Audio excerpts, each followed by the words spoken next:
Welcome back. I'm David Popeil, your host for Crosscourt Rabbit Complete Tennis. And in this video, I'll present the third of what I've entitled The Laws of Consistency. These are a series of instructional tips that will help you hit with greater consistency from the baseline, regardless of the manner in which you execute your forehands and backhands. The third law has to do with how far short of the baseline and how far inside the service lines you should be aiming. In other words, what your margin of error should be.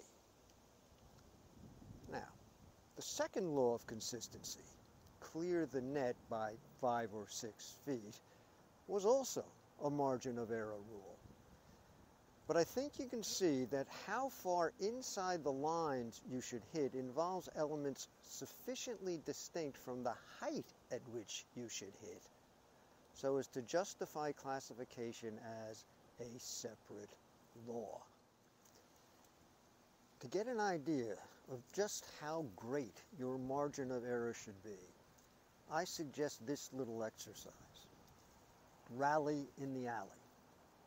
You and another player position yourselves at opposing baselines, way over to the side of the court behind one of the doubles alleys, and start a ground stroke rally in which the object is to keep the ball in that alley for as many consecutive shots as you can.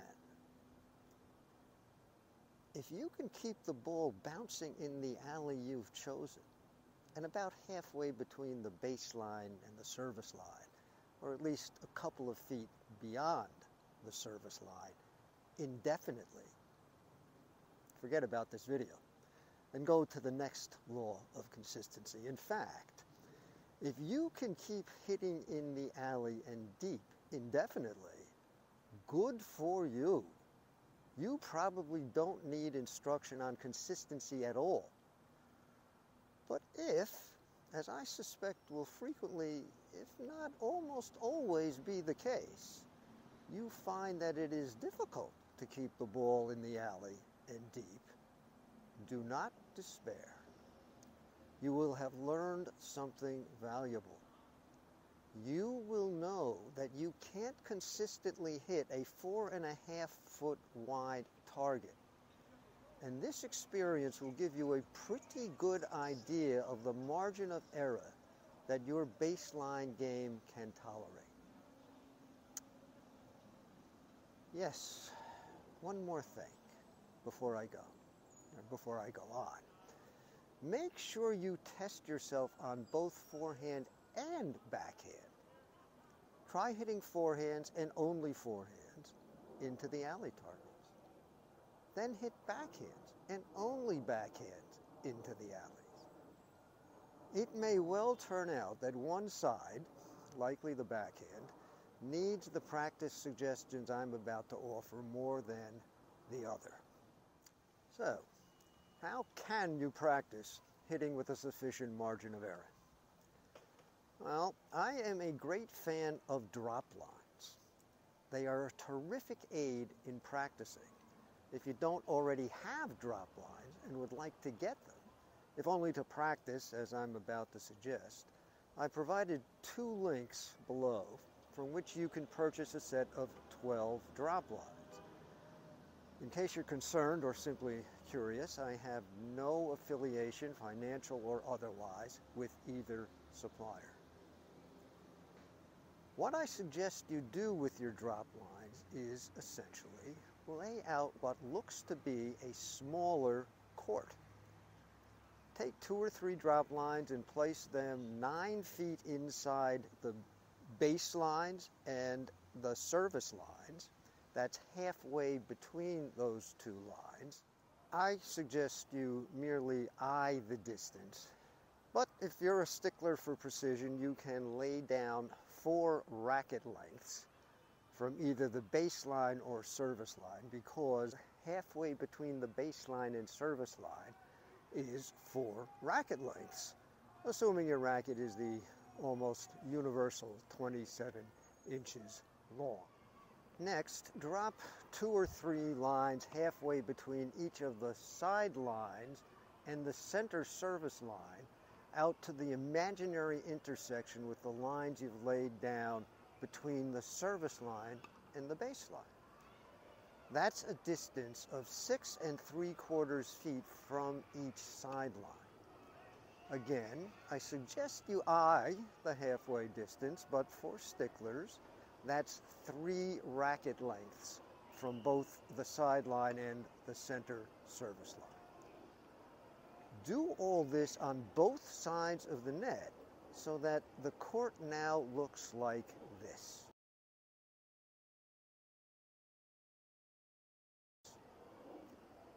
Of course, if you are on a clay or other soft court, you can use your racket to draw corresponding lines on the court. Now start rallying with your partner.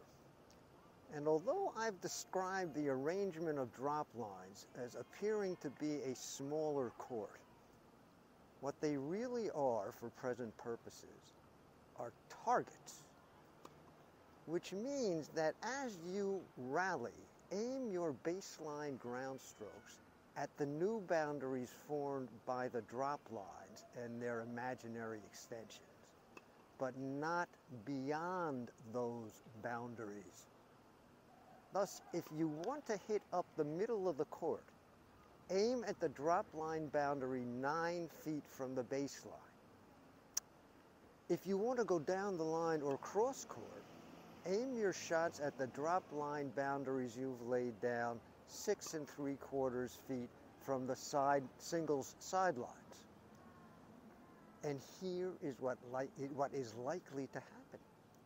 You will miss these targets. You will miss them almost all the time. And what will be the result? Well, if you overhit the drop line by 9 feet towards the baseline or 6 3/4 feet towards the sidelines, healthy margins of error, there's a good chance the result will be a winner. Your shot will land on the baseline or on the sideline. And if that's not a winner, it will at least make life difficult for your opponent. And if you overhit the drop lines by something less than these distances, you still will have hit a very good shot that will make it hard for your opponent to take advantage of it. So, you see, it is not just a matter of keeping the ball in play.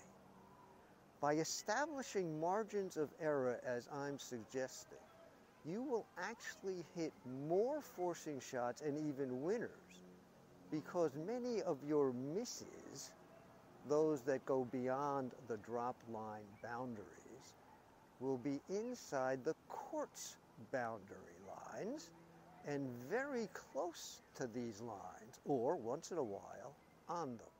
Of course, you are also going to miss the drop line boundaries by hitting within or short of them, rather than beyond them.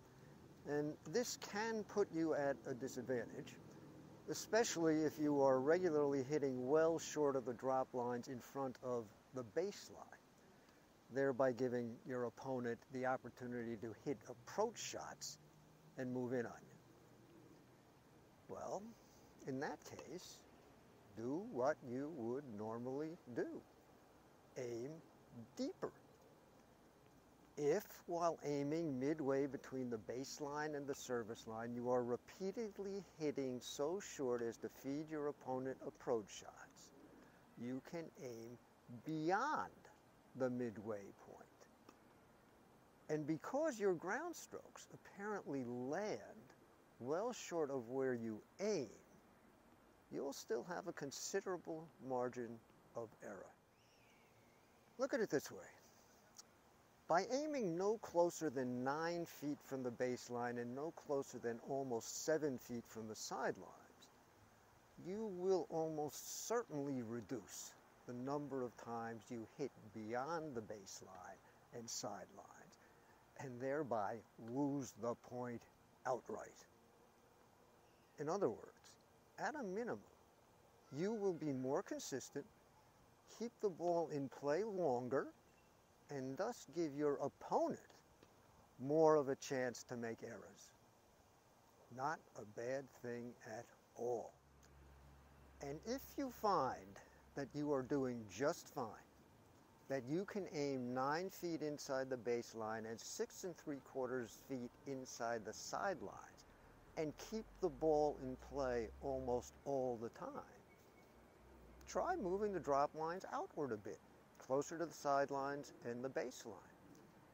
Keep moving them outward until the frequency with which you hit beyond the baseline and singles sidelines starts to increase.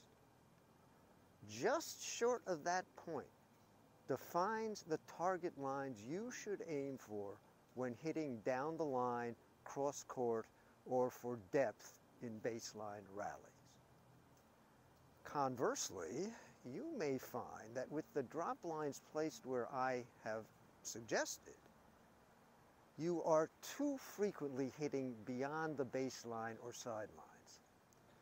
Well then, move the drop lines further into the court and aim for them in their new positions. The point is to find the margin of error with which you are comfortable. Now, you may have noted what appears to be a slight contradiction between what I've said here and what I said when I laid out one of the games you can play to practice the second law of consistency. There I suggested practicing the second law, which was high net clearance, by trying to hit within 9 feet of the baseline.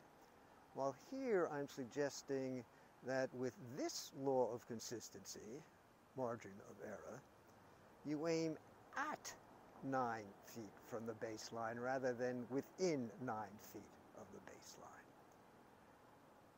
But keep in mind that the net clearance exercise was just that, an exercise, a drill intended to help you establish high net clearance as a habit.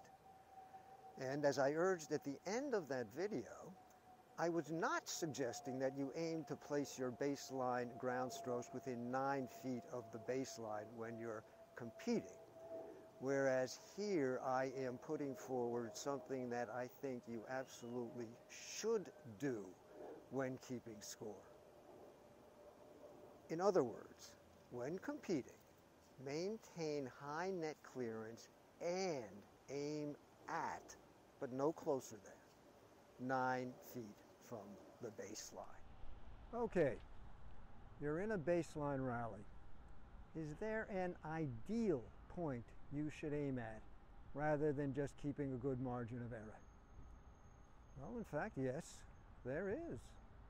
Aim for the center of the 2 boxes defined by the service line, the single sideline, the baseline, and the imaginary extension of the center service line to the center of the baseline. Each of these boxes is 243 square feet. That's a lot of area.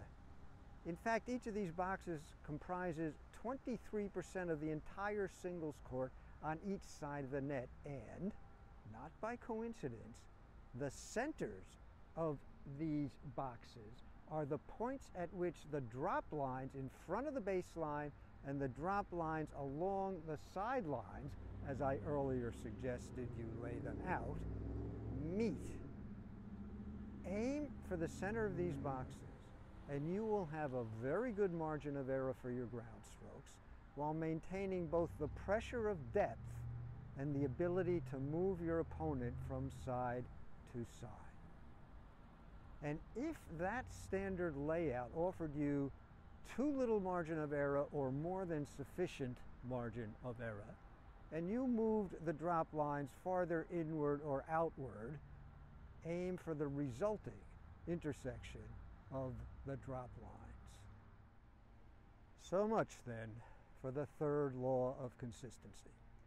Next up, as you might have guessed, is the fourth law. it has to do with your feet.